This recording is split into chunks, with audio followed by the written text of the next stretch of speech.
conhecimento sempre enriqueceu a minha vida. Eu, quando era jovem, meu pai era representante comercial, vendedor de material escolar. E eu tinha um estojo pequenininho, o estudo é a luz da vida. Eu olhava para aquilo, eu levava aquilo a sério. O estudo é a luz da vida. Então, o conhecimento tornava as pessoas mais produtivas, ao mesmo tempo aumentava a competitividade das empresas, daí os MBAs, para aumentar a competitividade das empresas, e, ao mesmo tempo, a prosperidade das nações, a riqueza das nações. Você pegar os países mais avançados, relativamente sem recursos naturais, Israel, Japão, eles não têm recursos naturais, não tem nada. Cada vez que um japonês nasce, o outro cai dentro d'água, porque o país é pequenininho, a população já está grande e não tem recursos naturais, não tem nada. A mesma coisa a Coreia. E eles se desenvolveram na base de educação, ensino. Né? Então, a tese me entusiasma. A experiência de governo foi uma experiência muito difícil, mas, ao mesmo tempo, nós achamos que colocamos o Brasil, pelo menos nós fizemos essa digamos assim, essa mudança de rumo. Eram 40 anos de gastos públicos crescentes. Nós somos o primeiro governo que saiu com gastos menores do que quando chegamos, apesar da pandemia. É a única economia no mundo, tirando uma cidade-estado, que é Singapura, e um país árabe, que é a Arábia Saudita, que tem muitos recursos, é o único país no mundo que saiu da pandemia com a dívida menor do que quando entrou. A média, quem tinha 100% de dívida PIB saiu com 110%. Quem tinha 80% saiu com 90%. O Brasil tinha 76%, saiu com 73%. Nós somos uma geração que, graças ao conhecimento de economia e à colaboração de todos que se envolveram nisso, vocês, inclusive, quando foram lá, fizeram a entrevista, ajudaram a divulgar o que nós estávamos fazendo, isso produziu um resultado extraordinário para o Brasil. Nós somos uma geração que pagou pela guerra, não deixamos nada para filhos e netos pagarem. Nós enfrentamos a dificuldade, nós saímos bem e estamos no rumo da prosperidade. Eu lembro que você falou isso quando a gente visitou lá, né? De que, putz, se a gente não pagasse essa conta de alguma forma, a gente deixaria essa conta mais cara para os nossos filhos, netos, etc.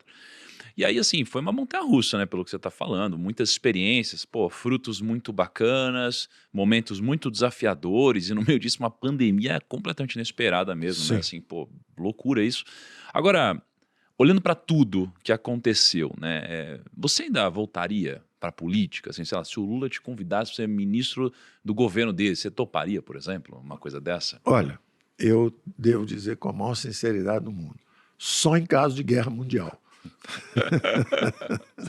Bom, mas você está disposto a servir, pelo jeito ainda. Porque, imagine, eu, quando estava ajudando um candidato de centro na eleição de 2018, esse candidato dizia para mim, você vai ser meu ministro. Eu dizia, não, eu já estou velho, estou chegando aos 70 anos e eu estou envolvido justamente em difundir educação, em fazer investimentos. Meus investimentos todos estavam já concentrados em área de educação.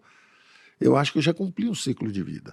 Quer dizer, eu fui um estrategista financeiro de banco, que eu fundei, depois ajudei a fazer várias empresas educacionais, e eu achava que eu não iria mais para o governo. Eu me lembro que uma vez o ministro Dornelles, logo na eleição direta, quando o Tancredo Neves ganhou a primeira eleição, não foi a primeira eleição direta, foi a primeira eleição indireta, 1984, 85, ele nomeou o Dornelles, hoje deputado federal, era ministro da Fazenda. E o Dornelles pediu 3 nomes para o Mário Henrique Simons e 3 nomes para o Delfim Neto. E o meu nome era o único nome comum para o Banco Central. Então eu fui sondado para o Banco Central. E eu me lembro, na época, o Mário Henrique Simons, o próprio Mário Henrique Simons, que tinha me dado uma força para fundar o banco, tinha sido meu professor na Getúlio Vargas, eu fui a ele e perguntei, professor, o senhor me deu força para fundar um banco. Aí agora, um ano depois, o senhor dá o meu nome para ir para o governo, estou sendo convidado para o governo e tal. Ele falou, Paulo, você já tem independência financeira? Eu disse, não. Então não vai agora, não. Eu dei o seu nome porque acho que você é um jovem competente e tal, você pode ajudar o país, mas não faça como nós brasileiros fazemos, não. A gente vai cedinho para o governo, fica famoso e depois vai ganhar dinheiro em cima da fama que a gente conseguiu. Faça como os americanos. Em vez de fazer experiências com o país para aprender e depois usar essa experiência para enriquecer, faça o contrário. Os americanos primeiro fazem experiências pessoais, o primeiro terço da vida você estuda bastante, o segundo terço você adquire sua independência financeira, e no final da sua vida, já mais velho, experiente, fez tudo o que tinha para fazer, vai e sirva a nação. Então, quando esse candidato desistiu, eram liberais e conservadores de um lado, o socialismo do outro lado, ou social-democracia, com uma forma leve de socialismo, mas é o social-democrata, é um socialista democrata. Eu achei que era uma obrigação, um governo que tinha sido devastador financeiramente, era uma obrigação ir lá e tentar consertar. Eu acabei indo, e quando chegou o Covid, evidentemente, interrompeu os planos mais avançados que nós tínhamos, mas eu acho que, pelo menos, deu-se para perceber o vigor de uma economia quando ela usa as ferramentas de mercado, não é? Então, controle de gastos, reduz os juros, o investimento privado, 900 bilhões de reais já encomendados em investimento para os próximos 10 anos, em energia, em transporte, em cabotagem, em concessões, privatizações.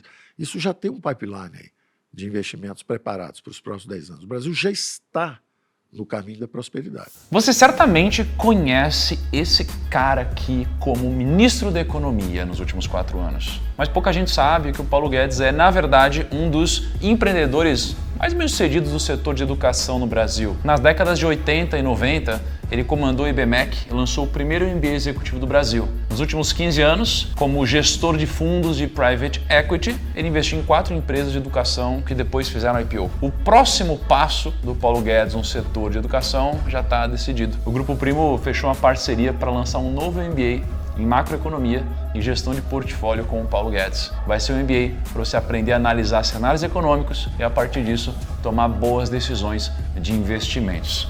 Tá animado, Paulo? Bastante animado, né? A ideia de vocês de distribuir conhecimento para jovens investidores é excepcional e merece todo o apoio. Então você pode experimentar esse MBA que vai ser lançado e verificar se você gostaria de ser aluno. Porque o Paulo Guedes vai dar um presente para vocês. Ele vai fazer 4 aulas magnas gratuitas para falar sobre caminhos para prosperidade, economia e alocação de portfólio. E é gratuito. É só você clicar aqui no botão embaixo e pegar o seu convite agora mesmo. Peço para o pessoal clicar aqui embaixo, Paulo. Normalmente ele dá bons conselhos. Ou seja, clica aqui embaixo.